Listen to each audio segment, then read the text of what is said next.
Boa tarde, turma. Aqui neste vídeo, nós estaremos fazendo uma resolução de 5 questões sobre eletronegatividade versus polaridade das ligações e das moléculas. Na primeira questão da lista, que foi repassada para vocês, diz o seguinte: determine o tipo de ligação covalente apolar ou polar estabelecida entre os átomos das substâncias relacionadas abaixo. Consulte a tabela de eletronegatividade dos elementos. Ou seja, a primeira questão já me diz que nessas moléculas todas as ligações são covalentes, só que ela quer que eu classifique essas ligações em polar e apolar, seguindo essa tabela de eletronegatividade. Então, vamos lá começar. Bom, aqui na letra A, eu tenho a molécula diatômica, composta por 2 hidrogênios e que forma uma ligação covalente simples, pois nela, temos apenas 2 átomos iguais, cujos núcleos eles vão exercer a mesma força de atração sobre os elétrons envolvidos na ligação, ou seja, eles possuem a mesma eletronegatividade. Nesse sentido, esses elétrons eles são igualmente compartilhados pelos 2 átomos e não há formação de polos elétricos entre eles. Seguindo aqui a tabela, o valor do hidrogênio é 2,1. Como são 2 átomos de hidrogênio, eu vou diminuir 2,1 com 2,1, que vai ser igual a 0. Se o valor ele é igual a 0, essa ligação será covalente apolar. Seguindo aqui, na letra B, eu tenho a molécula de água, que já até caracterizamos na revisão, sobre polaridade das ligações. E aqui nós podemos ver que o átomo de oxigênio faz uma ligação covalente simples com cada átomo de hidrogênio. E agora cabe a nós identificar essas duas ligações que o oxigênio faz com os hidrogênios, se elas são polares ou apolares. Tirando aqui a diferença de eletronegatividade de acordo com a tabela, vai ficar o seguinte: a primeira ligação entre oxigênio com hidrogênio fica 3,4 do oxigênio e 2,1 do hidrogênio, que o resultado será 1,3. O mesmo acontece na segunda ligação que o oxigênio faz com outro hidrogênio, que vai dar o resultado também 1,3. Visto que o resultado ele foi diferente de 0, então essas ligações entre hidrogênio e oxigênio na molécula de água, elas são covalentes polares. Bem, aqui na letra C eu tenho a amônia, onde o átomo central é o nitrogênio e ele faz 3 ligações covalentes simples com cada hidrogênio. Tirando a diferença de eletronegatividade, nós podemos ver que o átomo de nitrogênio ele é mais eletronegativo que o hidrogênio, pois ele atrai o par de elétrons compartilhados com maior intensidade do que o átomo de hidrogênio. Temos, que o nitrogênio na tabela ele é 3,0 e o hidrogênio é 2,1. Fazendo a subtração, diminuindo 3,0 menos 2,1, o resultado será 0,9. O resultado ele é diferente de 0, então a ligação ela será covalente polar em todas as ligações de nitrogênio com hidrogênio. Na segunda questão, ele pede para eu classificar a molécula em polar ou apolar, respeitando o vetor momento dipolar, no qual ele me informa que se os vetores se anularem, a molécula é apolar, e se não se anularem, a molécula é polar. A primeira molécula aqui que ele me dá é o metano.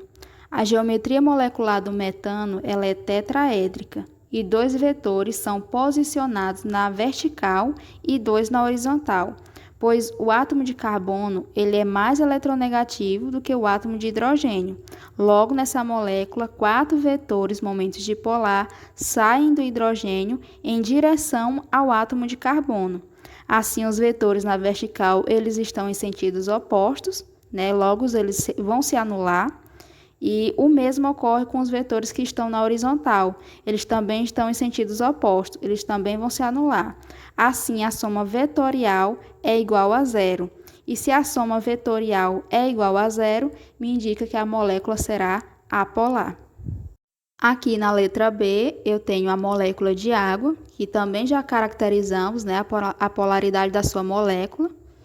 E podemos ver que a geometria da água ela é angular e que o átomo de oxigênio ele é mais eletronegativo que o átomo de hidrogênio. Por isso, o vetor ele é voltado para o oxigênio e eles estão na mesma direção. Se eles estão na mesma direção, eles não vão se anular. Logo, essa molécula ela vai ser polar, né? Pois a soma vetorial vai ser diferente de zero. Aqui na letra C, nós podemos ver a molécula de difluorometano, que ela é tetraédrica, e o flúor ele é mais eletronegativo que o carbono e o hidrogênio. Assim, os vetores eles vão em direção ao flúor, né, com sentidos iguais, que devido estar nessa mesma direção, a soma vetorial ela vai ser diferente de zero, né? Eles não vão se anular, o que caracteriza, assim, a molécula em polar. Aqui na terceira questão, ele diz o seguinte: o cloro ele é mais eletronegativo do que o bromo. Sendo assim, moléculas desses elementos podem ser representados por cloro e bromo, que é polar, cloro e bromo, que é apolar, cloro, bromo, cloro, que é apolar, cloro e cloro, que é polar, ou bromo e bromo, que é polar.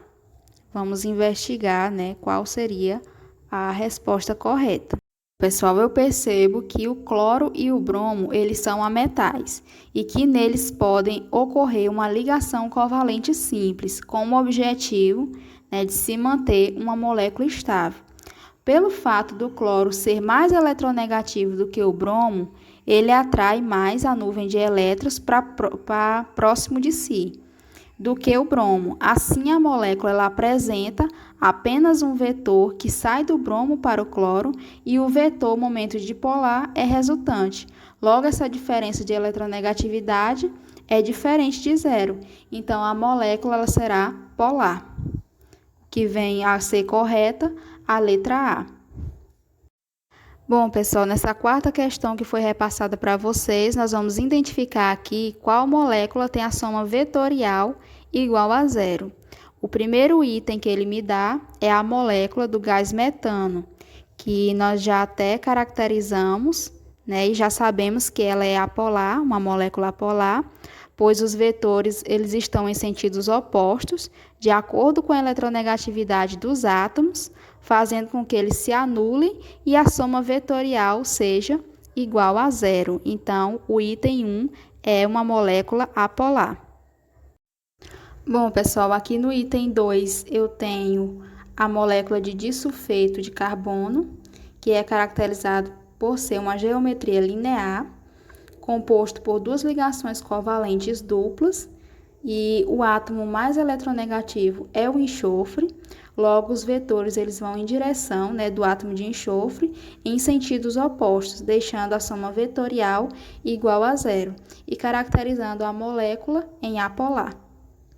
E no item 3 nós temos o ácido bromídrico, né, que ele apresenta geometria linear, uma ligação covalente simples e apresenta apenas um vetor, né, que sai do hidrogênio para o bromo, pois o bromo ele é o mais eletronegativo. E como a molécula ela apresenta apenas um vetor e o vetor momento dipolar, ele é considerado resultante. Logo, a molécula ela é diferente de zero, caracterizando assim uma molécula polar. E por fim, aqui nós temos a molécula, né, uma molécula com dois átomos iguais, que é o gás nitrogênio. E como a molécula ela apresenta dois átomos iguais e entre eles não há diferença de eletronegatividade, o vetor, né, o momento dipolar resultante, será igual a zero, caracterizando assim a molécula em apolar. Então, a resposta certa da questão seria a letra D. Apenas o item 1, o item 2 e o item 4 têm a soma vetorial igual a zero. Na quinta questão da lista diz o seguinte: o dióxido de carbono ele possui molécula apolar, apesar de suas ligações carbono e oxigênio serem polarizadas. A explicação para isso está associada ao fato de Letra A, a geometria da molécula ser linear, as ligações ocorrerem entre ametais, a molécula apresentar dipolo, as ligações ocorrerem entre átomos de elementos diferentes ou as ligações entre os átomos serem de natureza eletrostática. Vamos analisar qual seria a resposta correta. Bom, pessoal, como nós vimos na aula passada, que o CO2, o dióxido de carbono, tem duas ligações covalentes, dupla de carbono com o oxigênio, essa ligação covalente ela é caracterizada como polar, devido à diferença de eletronegatividade dos átomos. E, de acordo com a tabela, o carbono ele tem eletronegatividade igual a 2,5 e o oxigênio 3,4. Assim, o oxigênio ele é mais eletronegativo que o carbono e a diferença de eletronegatividade seria igual a 0,9. Um resultado diferente de zero, caracterizando assim a ligação entre carbono e oxigênio em polar. Porém, a molécula desse composto ela é apolar, pois como o oxigênio é o mais eletronegativo, os vetores eles saem dos átomos de carbono em direção ao oxigênio. E como os vetores eles ficam em sentidos opostos, por ele apresentar uma geometria linear, os vetores se anulam e deixam a soma vetorial igual a zero, caracterizando uma molécula apolar. Então, o que deixa possível para os vetores se anularem é a geometria da molécula. Então, a resposta correta aí seria a letra A.